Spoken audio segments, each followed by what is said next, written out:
বয়ঃসন্ধিকালে আমাদের যে পরিমাণ সেক্সুয়াল বিষয়ে আগ্রহ থাকে, ইচ্ছা থাকে এবং ওই সময় পেনিস যেরকম শক্ত হয় বা আমরা যে পরিমাণ করতে আমাদের এত ইচ্ছা জাগে, বয়স বাড়ার সাথে, সাথে এগুলা কিন্তু কমতে থাকে। যখন এইসব বিষয়ে আগ্রহ কমে যায় অথচ আপনার পার্টনারের আগ্রহ আছে, তখন কিন্তু আপনার পারিবারিক জীবনে দাম্পত্য কলহ দেখা দেয়। তো এই জিনিসটা ঠিক করা আপনার জন্য খুবই জরুরি। মূলত বয়ঃসন্ধিকালেই আমাদের সেক্সুয়াল ডিজায়ারটা জাগে এবং ওই সময় আমাদের শরীরের পরিবর্তন আসে। আমাদের দাড়ি গজায়, মোচ গজায়, আমাদের মাসেলগুলো বড় হয়, আমাদের পেনিসও বড় হয় এবং আমাদের কণ্ঠে পরিবর্তন আসে। তো বয়ঃসন্ধিকালে যে এতগুলো পরিবর্তন আসে, এই সবগুলো পরিবর্তনের পিছনে টেস্টোস্টেরন হরমোন দায়ী। আপনি যে একজন পুরুষ, আপনার এই পুরুষত্বটা টেস্টোস্টেরন হরমোনের কারণেই আসছে।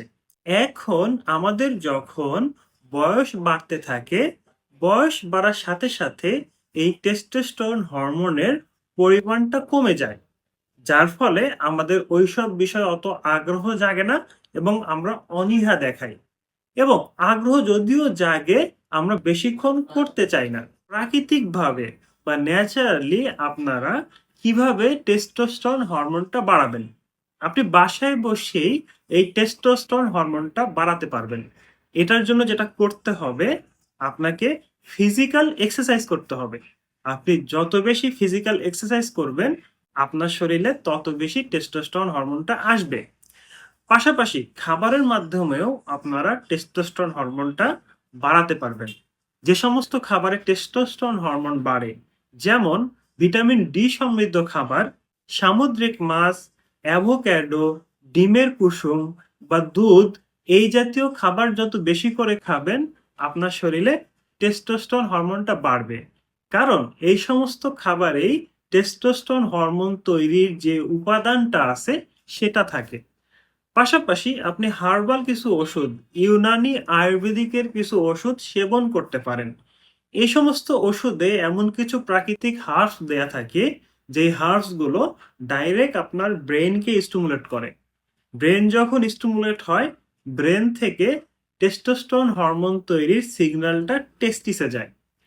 মূলত এই টেস্টোস্টেরন হরমোনটা আমাদের টেস্টিস বা বিচি, যেটাকে আমরা অন্ডকোষ বলি, সেখান থেকে তৈরি হয়। কিন্তু এই টেস্টিস ততক্ষণ পর্যন্ত টেস্টোস্টেরন বানাবে না যতক্ষণ পর্যন্ত ব্রেন তাকে সিগন্যাল দিবে। ন্যাচারালি অনেক হার্বস আছে, যেমন জিনসেন, সফেদ মুসলি, আকর করা, এই সমস্ত হার্বের সমন্বয়ে ইউনানি ওষুধ তৈরি হয়। তো এই ওষুধটা যখন আপনি সেবন করবেন, এই প্রত্যেকটা প্রাকৃতিক উপাদান আপনার ব্রেনকে স্টিমুলেট করবে। তো যখন আপনার ব্রেইনে স্টিমুলেশন যাবে, হাইপোথ্যালামাস স্টিমুলেট হবে, পিটুইটারি স্টিমুলেট হবে, সেখান থেকেই গোনাডোট্রপিন রিলিজিং ফ্যাক্টর রিলিজ হয়। তো এই গোনাডোট্রপিন রিলিজিং ফ্যাক্টর হাইপোথ্যালামাস থেকে পিটুইটারিতে আসবে। পিটুইটারিতে আসার পর সেটা ফলিকল স্টিমুলেটিং হরমোন বা লুটিনাইজিং হরমোন সিক্রেট করবে, যেটা আলটিমেটলি আমাদের টেস্টিসে গিয়ে টেস্টোস্টেরন হরমোন তৈরি করতে সহযোগিতা করবে।